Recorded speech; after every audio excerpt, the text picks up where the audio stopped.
ஐயா உங்க பேர் என்னது? செல்வம். ம். என்னாச்சு, கண்ணு தெரியாதா உங்களுக்கு?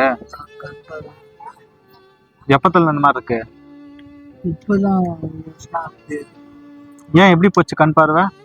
கடையில வேலை செய்யணும், டீ கடையில ஆ 10 வயசுலேருந்து வேலை செஞ்சுருந்தா.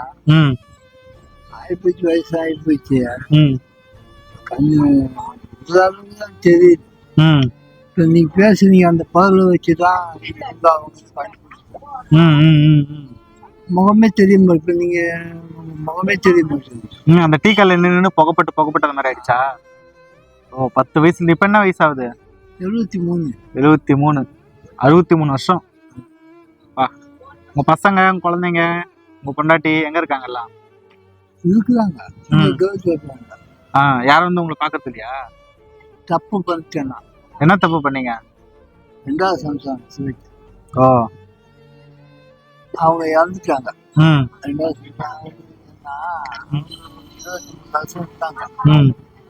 ஒரு பொண்ணை வளர்த்தேன், கல்யாணம் பண்ணி கொடுத்துட்டேன்.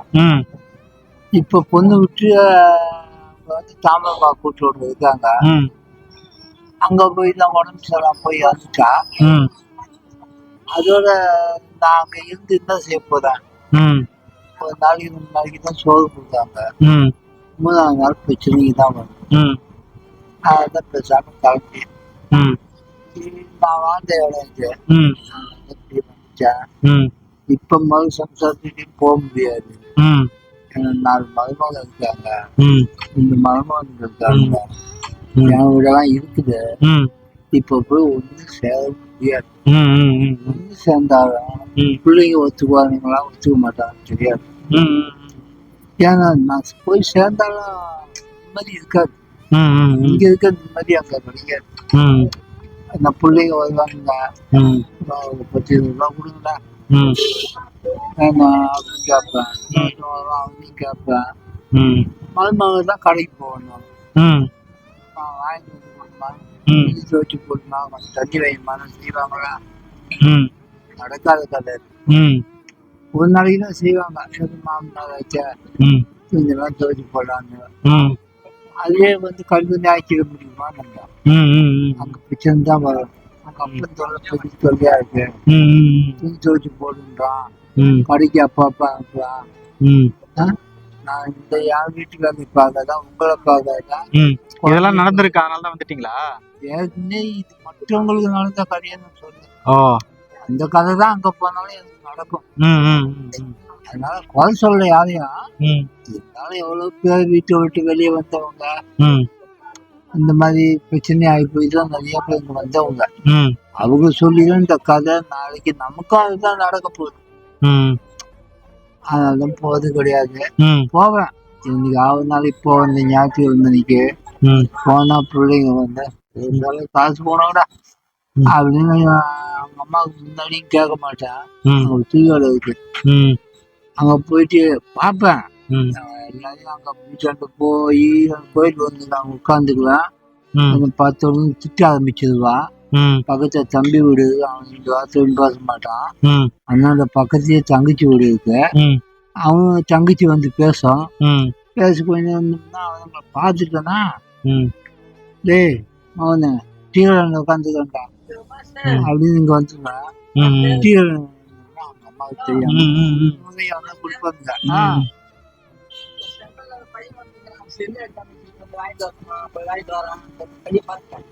பையன் நீ அந்த கண்ணத்துல பையன் பார்த்து நான் என்ன சொல்லுவாங்க? அப்படின்னா வச்சுட்டு போய் யார் எடுக்க போறாங்க? போயிட்டாங்க, நாங்க பாத்துக்கிறோம். கண்ணே தெரியாம அப்படி இருக்கும்போது செய்யறது இப்படி இருக்கு. இங்க இருந்தா யாரும் எந்த கேள்வியும் கேட்க போகுதுங்க. இங்க பொறுத்த கையேந்தி வாங்கி சாப்பிட்டுக்கிறேன்.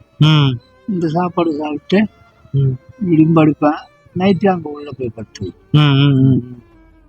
இந்த 2 டீ கடை இருக்கு, டிஃபன் கடை வந்து ஆள்பட்டு கடை, அதனால அசோக் டீ கடை இருக்கு. அங்க போனா சும்மா தான் டீ குடிப்பேன். நான் வேலை செய்யற கடை தான் டீ கடை. மாஸ்டர் செல்வம் அவங்க பேரு, டீ மாஸ்டர் செல்வம். இங்க ஆள்பட்டு இருக்காரு, டிஃபன் கடை வச்சுக்கிட்டேன். அவர்கிட்ட போனா ஒரு 4 இட்லி வடை கொடுப்பாரு. இப்ப போய் வாங்குறதில்ல, முன்ன வாங்கி சாப்பிட்டவன் தான். இப்ப கண் பார்வை கம்மியாயி போச்சா, சரியா போகுது கிடையாது. இப்படிதான் என் காலம் ஓடுது. சரி. அதனால எந்த பிரச்சனையும் கிடையாது, நல்லாதான் இருக்குதா. இந்த 10-5 கையேந்தியல மற்றவங்க யாரு வந்தாலும் சரி, 10 ரூபா கொடுப்பா, 20 ரூபா கொடு சொல்லலாம், அதுக்கு வர கொடுத்துட்டு போயிருக்கு. என்னது காலம் கடந்து போச்சு, வயசாகி போச்சு. இங்கேயே இந்த பிளாட் பார்த்து நான் செத்துட்டா கூட போலீஸ்காரங்க தான் தூக்கிட்டு போக போறாங்க காசை. நான் சேர்த்து வச்சுருந்தா செய்ய போறேன். அதனால நமக்கு தேவை ஒரு நாளைக்கு 30-40 தான். அது யாரு கேட்டா எப்ப கொடுப்பீங்க, 2 நாள் கழிச்சு தரேன் அப்படிங்குவாங்க. சந்தோஷமாவும் இருக்கும். அவங்களாம் கொடுத்தா உண்டு, கொடுக்கலையா வச்சுக்கிட்டாங்க. சரி, இதெல்லாம் போகணும். அதெல்லாம் சேர்த்து மூட்டை கட்டி வச்சுக்கிட்டு சரி பார்க்க கூடாது. கரெக்ட் தான் நீங்க சொல்றது. உங்களுக்கு நான் ஏதாவது பண்ணணும், ஏதாவது கேளுங்க என்கிட்ட. என்ன வேணும் உங்களுக்கு? உங்க அன்பு வந்து கண்டிப்பா நான் அடிக்கடிக்கு வந்து பாக்குறேன். என்ன வேணும் உங்களுக்கு? காசு சாப்பிட்டுமா? அது கொடுங்க, இதான் வாங்கிக்கிறீங்களா? சாப்பாடு சாப்பிடணும், ஓகேங்களா? எவ்வளவு வேணும் உங்களுக்கு? உங்க அது கேட்க மாட்டீங்களா? அது தப்பு. ஏன்னா ஒவ்வொரு மனிதனுக்கு ஆசை அதிகம். உள்ளத்தை சுத்தமா வச்சுக்கிட்டோம்னா போதும். வச்சுக்கணும், செலவு பண்ணாத வச்சுக்கணும். சரி, ஓகேங்களா? யார்கிட்டையும் கொடுக்க கூடாது, ஓகேங்களா? யார்கிட்டையும் அடிக்கடிக்கு இந்த மாதிரி கையெந்தெல்லாம் கேட்க கூடாது. நான் அடிக்கடிக்கு வரேன், ஓகேங்களா? என் பேர் பவித்ரன். ஓகேங்களா? சொந்த ஊர் எனக்கு வந்து கும்மிடிப்பட்டி தான். சொந்த ஊர் திருச்செந்தூர், இப்ப இருக்கிறது கும்மிடிப்பட்டியில இருக்கிறேன். நான் அடிக்கடிக்கு வரேன் நான், ஓகேங்களா? கையெந்தெல்லாம் ஏந்தாதீங்க, நான் அடிக்கடிக்கு வரேன், உங்களுக்கு தரேன் நான் ஏதாவது, ஓகேங்களா?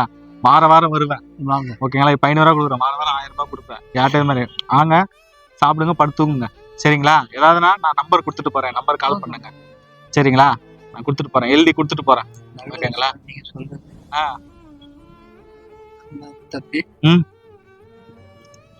அழுவாதீங்க. டீ மாஸ்டர் வந்து எவ்வளவு கஷ்டப்பட்டு உழைச்சி, ஓகே விடுங்க. லைஃப்ல எல்லாரும் ஒரு கட்டத்துல தப்பு பண்றதுதான், ஓகேங்களா? நல்லா சாப்பிடுங்க, நல்லா ரெஸ்ட் எடுங்க, எதை பத்தி கவலைப்படாதீங்க. அது மட்டும் வைக்கிறது நல்லா சாப்பிடணும், நல்லா தூங்கணும், சரிங்களா? ஏன்னா இத்தனை வருஷம் உழைச்சிட்டீங்க, இதுக்கு மேல என் கஷ்டத்தை சுமந்துட்டு இருக்கிறீங்க. ஃப்ரீயா இருங்க. இந்த கவலை எல்லாம் மனசை பூட்டி வைக்க மாட்டேன். ஒரே ஒரு கவலை, இப்ப கடைசி காலம் மனைவி கிட்ட வந்து 4 செவத்துக்குள்ள வேணா காலை பிடிச்சிருவேன். ஏதோ நான் செய்யற தப்பு, மன்னிச்சது அவனு புண்டாட்டி 4 செவத்துக்குள்ள காலை பிடிச்சிடலாம், தப்பு இல்லை. அது யாருக்கும் தெரிய போது இல்லை, 4 செவத்துக்கு மட்டும் தான் தெரியும். நடுவீதிய வந்து காலை பிடினா நாளைக்கு இந்த ரோட்டை நடக்க முடியுமா? முடியாது. 4 பேர் தான் சொல்லுவாங்க, பொம்பளை காலை பிடிச்சுவேன் அப்படின்னு தான் சொல்லுவாங்க.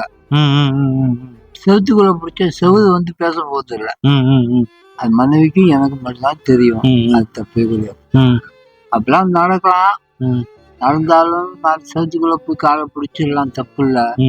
மருமக இருக்கணும், பிள்ளைக்கு முன்னாடி காலை விழுந்தலாம், தப்பு இல்லை. மருமகளுக்கு முன்னாடி காலை பிடிக்கணும். ஆமா, கஷ்டமா இருக்கும், அது கஷ்டம், ரொம்ப கஷ்டமா இருக்கும். 2 பொண்ணு இருக்குது எனக்கும். 2 பொண்ணுக்கு முன்னாடியே காலை விழுந்தலாம், தப்பு இல்லை. மருமகளை வச்சுட்டு நான் காலை விழுக மாட்டேன். நாளைக்கு மாமனாங்கிற மரியாதை போயிடும், பிள்ளைங்களுக்கும் மரியாதை போயிடும். ஏன் மரியாதை போனா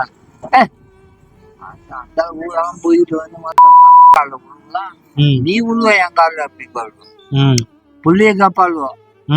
நான் சொல்லிட்டுக்குள்ள என் பிள்ளைங்களுக்கெல்லாம் அப்படி நடக்கக்கூடாது. நல்லதுதான் கிளம்ப, சந்தோஷப்படுறேன். அந்த பையன் வந்துட்டான் ஆக்சிடென்ட்ல. எப்படி? சதவன் தான். பஸ் ஸ்டாண்ட், பழைய பஸ் ஸ்டாண்ட் மேஜிக் வண்டி ஓட்டிக்கிட்டு இருந்தான். அதுக்கு சார் தண்ணி அடிக்கிற பழக்கம் உண்டு. அவனுக்கு 2 பசங்க. நம்ம தேவத்மா நேரம் தான் வீடு. பேங்க்ல வேலை செய்யறோம் அப்பா. பெட்ரோல் பங்க் பைக்கில் வந்துருக்காங்க 2 பேர் தான் நண்பர்கள், பையன் இன்னொரு பையன் தான். இந்த லாரிக்காரன் வந்துருக்கான் கிளாஸ்ல.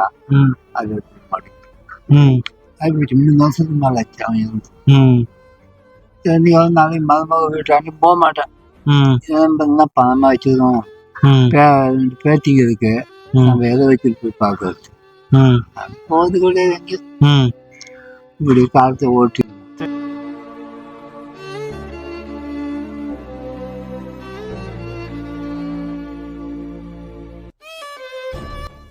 காலத்தை ஓட்டு. இன்னைக்கு வீட்டாண்டு போலாம் தான் இருந்தேன். அந்த கிழமை தான் இருந்துச்சு. சரி எல்லா பிள்ளையும் பார்க்கலாம். இந்த கண் பார்வை கம்மியா இருக்கிறனால தான் நடந்து போக முடியாது அவருக்கு.